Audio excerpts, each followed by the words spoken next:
Click mo atong video. Play mo. China Coast Guard Vessel 5205 carried out a dangerous maneuver resulting to its direct ramming on the port bow of MRRB 9701. Obviously, the Chinese Coast Guard Vessel 5202 has ignored collision regulation because of such action.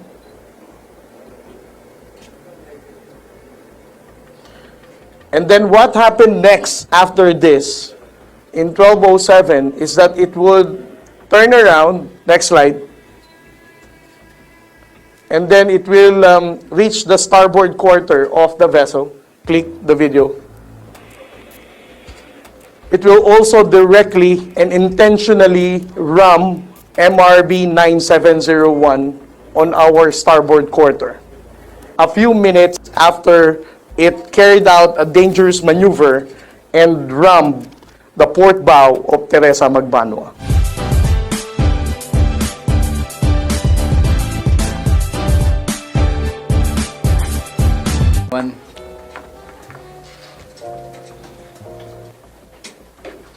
Welcome to the headquarters of the Philippine Coast Guard.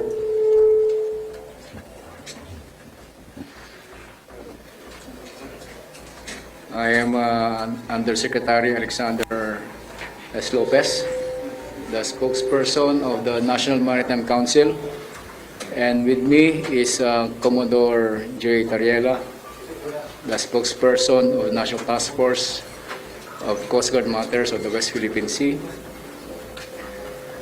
The purpose of this press conference is to inform our stakeholders, both internal and external, our viewing public, of what happened today at Skoda Shoal or Sabina Shoal, where the Chinese Coast Guard vessel rammed the Philippine Coast Guard vessel BRP Teresa Magbanua.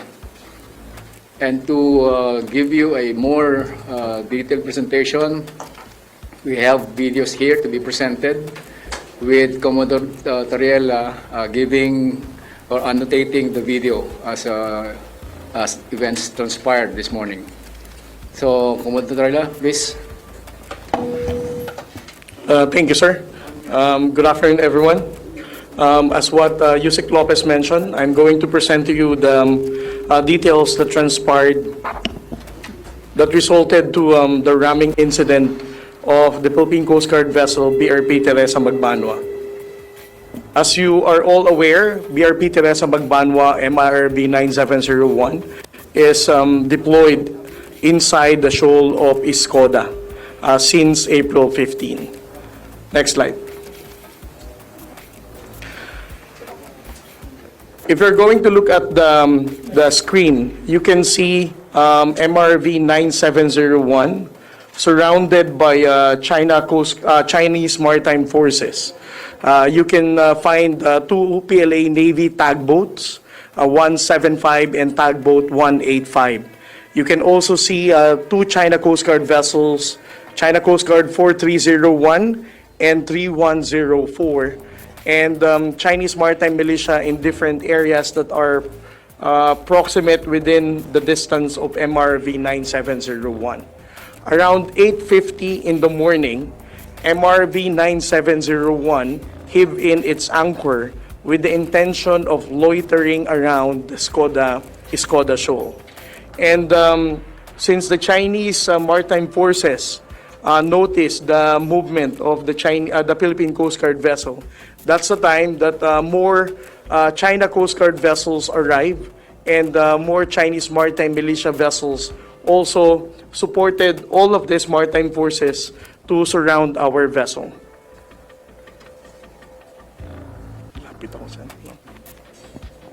I'll just get closer, to point it on the monitor. So this is MRV 9701, as I said, and based on the drone shot that we are presenting now, you can see two PLA Navy tugboat vessels, 175, and PLA Navy tugboat 185.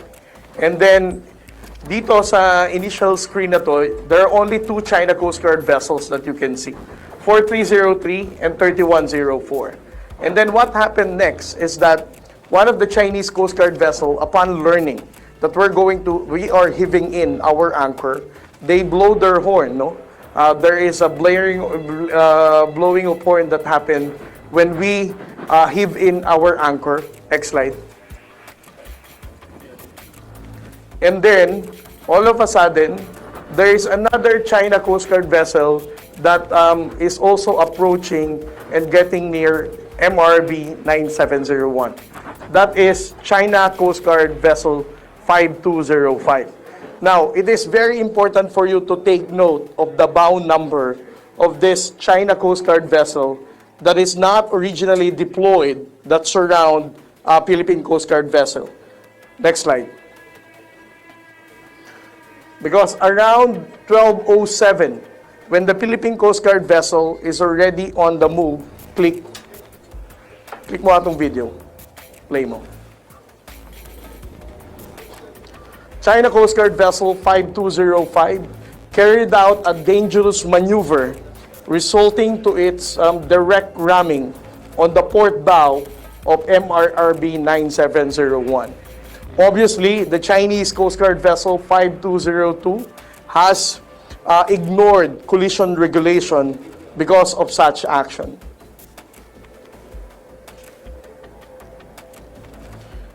And then what happened next after this in 1207 is that it would turn around, next slide, and then it will reach the starboard quarter of the vessel. Click the video.